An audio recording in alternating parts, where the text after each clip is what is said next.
Hi everyone, and welcome back to my channel. Today I'm going to do a book review on a duology that I just recently read. The first book is Mary the Summoning, and the second book is Mary Unleashed by Hillary Monahan. So these two books are about Bloody Mary. So I decided for my makeup today to do my own version of what I think Bloody Mary looks like. So this is it. The mouth I did get from another YouTuber who's really great at makeup. She's really good with body painting, and she is the one who got me back into makeup because I hadn't been doing it for a few years, and when I started watching her videos I started getting back into it, and she's really good, and her YouTube name is Made You Look, and it's Made You Look by Lex. So I'll put her channel link in the description below and you can go check out her stuff. And I found the mouth on one of her tutorials, so I'll link that tutorial also down below. So I just wanted to give her credit for doing the mouth, but the rest of it I kind of came up with by myself, and I put the blood on this way in a spatter effect as if she just like ate somebody. So I hope you like the makeup. I'm pretty creeped out by looking at myself in the mirror. And so let's get on to the review. So the first book in the series is Mary the Summoning. And in this book, what happens is there are 4 girls. The main character's name is Shauna. And her group of friends summon Mary. The other characters in Shauna's group are Anna, Kitty, and Jess. Jess is the one who keeps pushing everybody to do the Bloody Mary ritual. Apparently when she went to her aunt's house or grandpa's house in the summer in a town called Solomon's Folly in Massachusetts,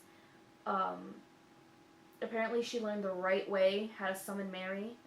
Apparently there's a right way. After she gathers all the information that she needs to summon Mary, she comes back and convinces her friends to go along with the ritual.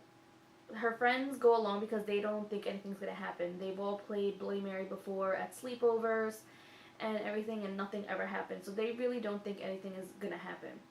And the book is great because it opens up with them calling Bloody Mary. That's where the first chapter starts. The book actually starts with a letter written by Mary when she was alive, but then the opening of the actual chapters is them calling Bloody Mary and them thinking it's not going to work, and then they see something in the mirror, and then all they see is Mary's hand, and then they stop it. Of course they all freak out, and then after that Jess wants to summon Mary again, and she convinces everybody to do it again. So I really liked this book. This book creeped the crap out of me. I read it at night, which was my own fault. It was really creepy and scary, and Mary scared the crap out of me. Her description is so vivid that you could imagine it in your brain like right away as soon as you read it. She's more of a ghoul than a ghost. Like, you know, a lot of her is decaying, and she's not what you think of a ghost. Like, when you think of a ghost, you think of like a person who like, you know, is like kind of like shimmery, like just there, like, you know, all gray or all white or everything like that. They can't really touch you or anything, but not Mary. Mary's like an actual ghoul who just comes through the mirror and is ready to attack and kill everybody. So yeah, there was a lot of action in this book. There's a lot of blood, a lot of gore. People die. You'd be surprised at some of the deaths that happen. Right now I'm just going to mention a few of the characters. I really liked Shauna.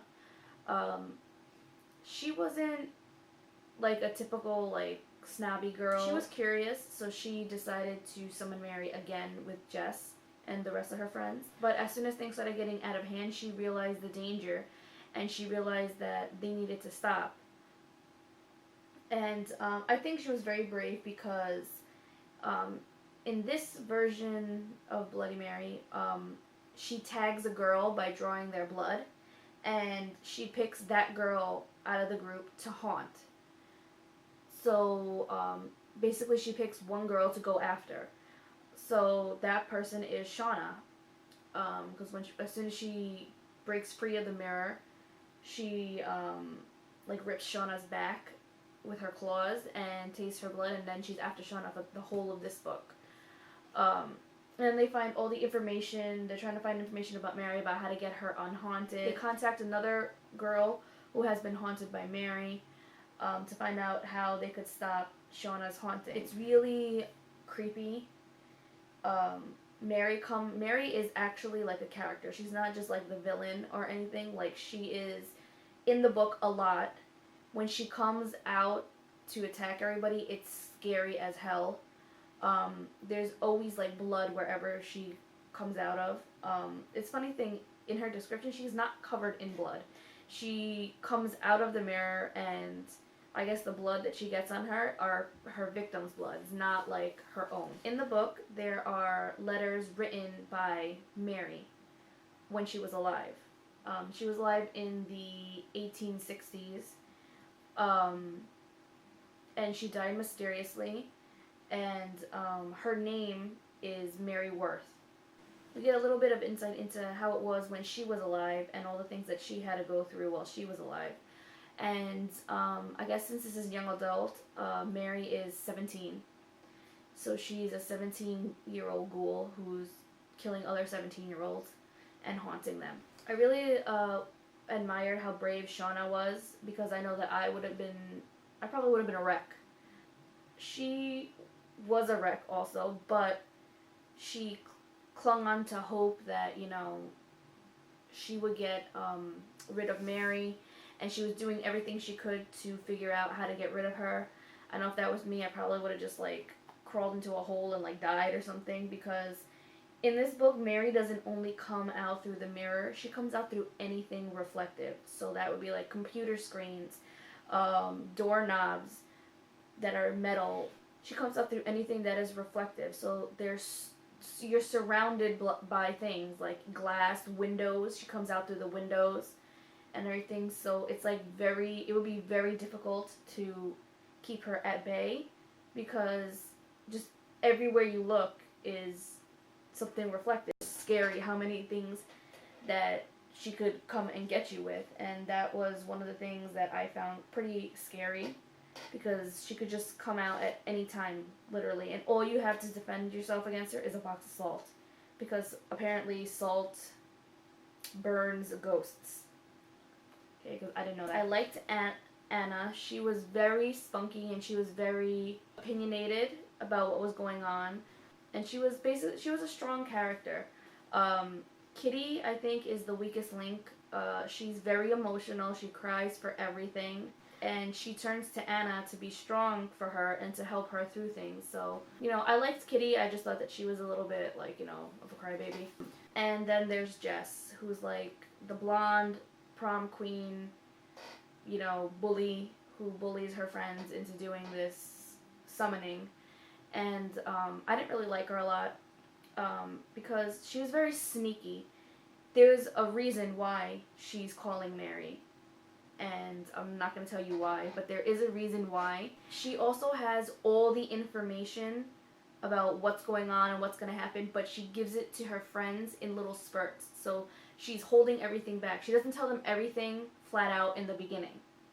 It's kind of okay, I tell you something, and then something else happens, and oh, by the way, I also know about this and this and this.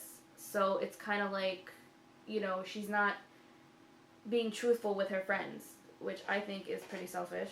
She's very, manipulative. She's ready to pass Mary on to anybody to save Shauna, which another thing I admire about Shauna, she's not willing to do that. Jess wants to call Mary with another group of girls and get one of the other girls attacked by Mary so that they'll be haunted by Mary. And Shauna doesn't want to do that. She wants to find a way to completely stop Mary so that nobody else gets attacked and haunted by her. But Jess doesn't care.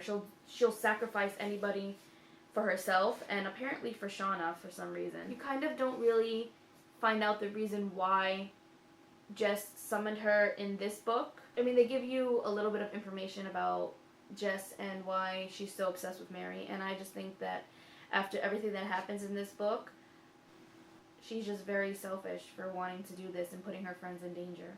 So that's this book, Mary the Summoning, and like I said, it was very gory, very action-packed, very bloody, and I really, really liked it. I gave this one a 5 and put it on my favorites list because it scared the crap out of me, and it was really good. Second book is Mary Unleashed.